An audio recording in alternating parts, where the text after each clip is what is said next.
C'est à Brétigny-sur-Orge, au cœur de l'écoquartier close Bois-Badeau, que le bailleur social Immobilière 3F vient de livrer sa première opération à énergie positive. Les 6 petits immeubles de 2 à 4 étages, organisés autour d'une courée et d'un passage piétonnier central, comptent 54 logements locatifs sociaux. L'opération, signée par l'agence Lipa et Serge Goldstein avec les bureaux d'études techniques Synapse et Pénico, anticipe la norme à horizon 2020. Pierre Polo, directeur de l'architecture, de l'environnement et de l'aménagement du groupe 3F. On connaît bien le concept de BEPOS appliqué à l'immobilier tertiaire, un peu moins dans le domaine de logement. C'est une première ici.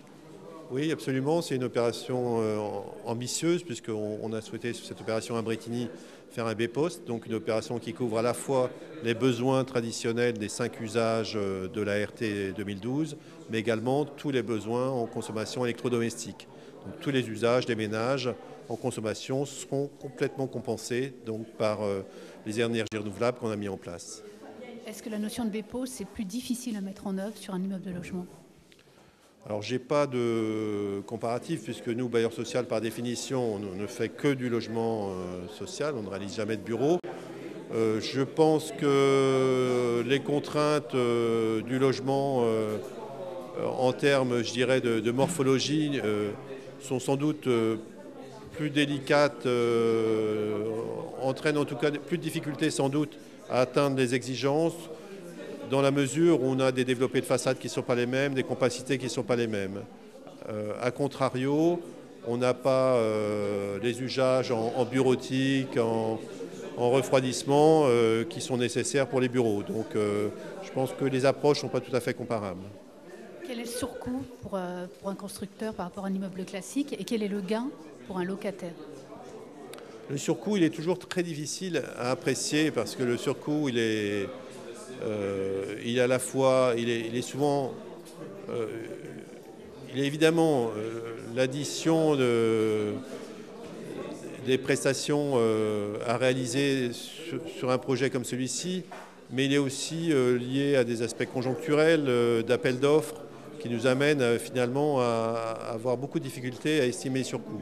Ici, c'est un bâtiment qu'on a construit à 1 930 € environ le mètre carré de surface utile, hors taxe. Donc sensiblement sans doute supérieur, je pense de 10% peut-être à l'époque, à un bâtiment, je dirais, réglementaire.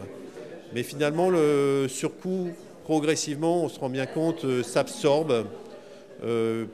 Je dirais un petit peu que c'est comme dans l'automobile, c'est-à-dire qu'on rajoute à chaque fois des équipements de sécurité complémentaires, bon, mais le prix de la voiture finalement reste le même.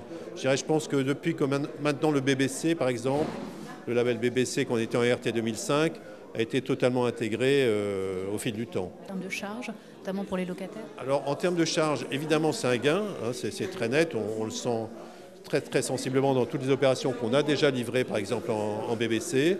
Là ça le sera évidemment également. Donc c'est un gain qui varie aussi en fonction du comportement des usagers.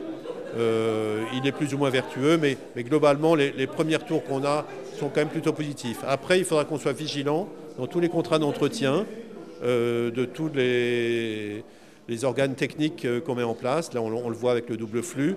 Il y aura forcément des filtres à changer, à nettoyer.